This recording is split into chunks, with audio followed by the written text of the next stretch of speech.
Mirëmëngjes miq të dashur, shikues dhe dëgjues të videove të mia. Po i rikthehem programit Ora Letrare, me lexime, fragmentesh nga krijimtaria ime në prozë o dhe në vargje. Për sot, do t'ju lexoj një fragment nga romani im i fundit, i botuar, në Shqipëri, po dhe në gjuhën greke në Greqi, Motra e Madhe. Kthimi në shtëpi ishte pothuajse i ngjashëm me natën e parë të mbritjes në Itali. I vetmi ndryshim që i ra në sy motrës së madhe ishte pamja gazmore dhe sjellja lajkatare e vjekrës ndaj saj.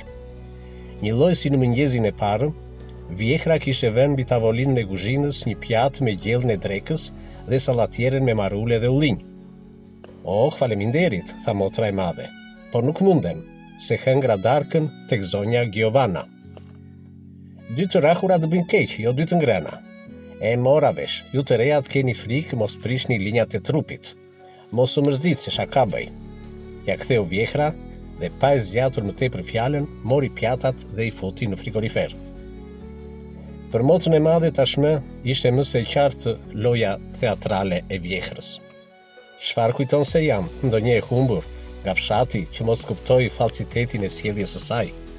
Nuk e di ajo që këtë jetutje do jem në shtëpi vetëm sa për të fjetur?" Mendimin ja preu prapë e folura e vjekrës. "Me sa shikoj, dukesh e kënaqur nga puna e sotme, apo e kam gabim?" "Si ditë e parë, isha me ankth në fillim, por zonja ma largoi." "Bravo, avash do mësohesh. Ama ta dish, çdo gjë varet nga sjellja jote. Unë po shkoj në sallon se është një serial i bukur." Mori paketën me cigare dhe çakmakun mbi tavolinë dhe pasi i bëri shenjë të shoqit për ta ndikur pas, iku drejt sallonit. I vetmi që mungonte në kuzhinë ishte Antoni. Këtë radhë nuk u befasua si natës së parë, kur hapi portën e dhomës së gjumit dhe dëgjoi gërhitjen e tij.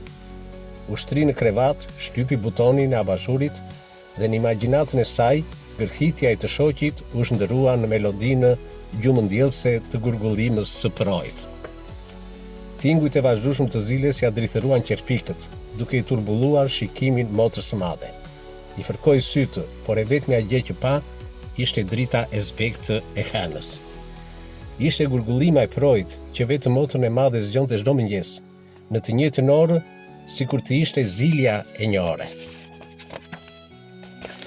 U ngrit nga shtrati, veshi robdishanin, hapi me ngadalë derën e dhomës, eci lehtazi në korridor, me të njëjtën ngadalësi hapi portën e shtëpisë dhe doli jashtë. Një reze dritë e hënës para këmbëve të saj i ndriçoi rrugën ku duhet të ecte. E ndoqi rezen derisa ajo u zhyt dhe u shkëndijua si yjet në qiell në ujërat e përojit. Papritur shkëndijat e kristalta të përojit u bashkuan dhe para syve të motrës së madhe u shfaq si një angjëll mamaja.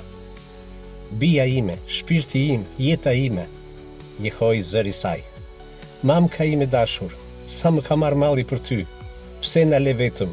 Mama, nuk të erdhi keq për mua, Ritan, Lindan dhe Maran, po për vëllaçkën Kristin që nuk arriti dhe nuk arriti ta shikosh dot, s'ta merr mendja se sa të ngjit. Prani jush kam qenë, jam dhe do jem gjithë jetën bija ime. Tani që erdhe nuk të lë të ikësh. Njoha një zonjë këtu, Giovanna quhet, është zonjë grua. Do bindesh vetë kur ta shikosh. Jam i sigurt që do pranoj të jetojmë bashkë në shtëpinë e saj. Pastaj do ikim të dyja në shtëpinë tonë në fshat." Ndërsa priste përgjigjen e mamas, ndjeu mbi ballë dhe faqe stërkala ujë. Për një çast kujtoi se ishin nga uji i përojit. "Mos qaj mama, tani jemi bashkë." Motra e madhe zgjati duart drejt saj, por në vend të mamasë u rishfaqën mira shkëndijat e kristalta që si uji i kataraktit u bashkuan me ujërat e përojit. "Ku je, mama? Pse ike? Pse më le prap të vetme? Mama!" E thirrura e ngeli në gryk, pa mundur t'i dalë nga goja e hapur. Ndjeu një shtrëngesë dhe dhimbje në trup. Hapi sytë e trembur. Ngjitur prapa trupit të saj, Antoni mundoi të bënte atë që bëri sipër saj një natë më parë. "Mos u kthe", i foli te veshi, "sot do kënaqemi ndryshe." Ndërsa i rënkonte dhe shfrynte i kënaqur epshin e tij, motra e madhe e mbyti ulërimën nga dhimbja duke kafshuar dhe shtrënguar pas fytyrës jastekun e saj. Me kaq, mbaroi për sot ora letrare, duke ju uruar një të diel të bukur dhe të shlodhse. Faleminderit, gjithë mirat.